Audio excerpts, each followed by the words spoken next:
Hey everyone, welcome back to the channel. In today's video, the question that I will be answering is, why does the Bible say that the meek shall inherit the earth if all Christians are going to heaven?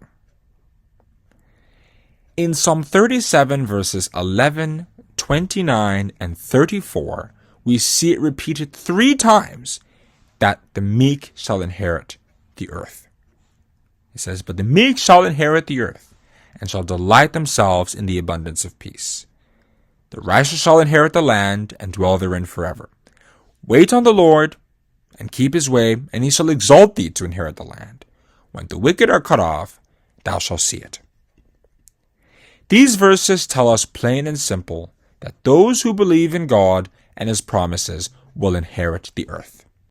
And of course, we know that Jesus repeated this in Matthew chapter 5, verse 5. He said, "Blessed are the meek, for they shall inherit the earth." This, of course, is contrary to the popular belief that the entirety of God's worshippers will not inherit the earth, but rather go to heaven. God Almighty created the earth to be inhabited, according to Isaiah chapter 45, verse 18, where he said, "For thus said the Lord that created the heavens, God himself that formed the earth and made it. He hath established it. He created it not in vain. He formed it to be inhabited. I am the Lord, and there is none else." The intention wasn't that the righteous would be taken from the place God created for them to be with him. It's like a man making all his children to sleep in his master bedroom rather than giving them the other rooms of the house. Plus, if the earth was not to be inhabited forever, why would God speak of reforming the earth in the first place? Peter mentioned the times of refreshing and the restitution of all things in Acts chapter 3 verses 19 to 21, which hints at the revamping of the world for the benefit of the righteous, rather than a transportation of the righteous to a completely different abode. Plus, God Almighty said, "For behold, I create new heavens and a new earth, and the former shall not be remembered nor come into mind." Isaiah chapter 65 verse 17. Plus, why would Jesus ask us to pray for the kingdom to come to the earth if we were going to meet it in heaven?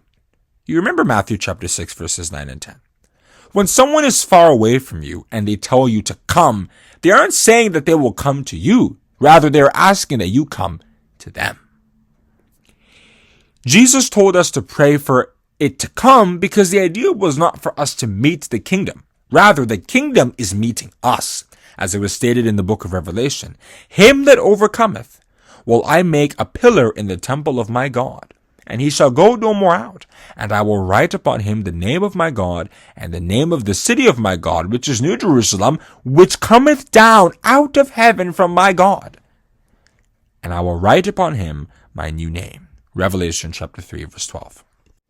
However, the church fathers, in their innocence, got it wrong by grouping together Christ's cabinet members who are going to be with him in heaven to administer God's kingdom over all humanity, according to Isaiah chapter 32 verse 1 and Luke chapter 22 verses 28 to 30. They confused that group with the other sheep who are supposed to inherit God's kingdom here on earth, as I've explained earlier.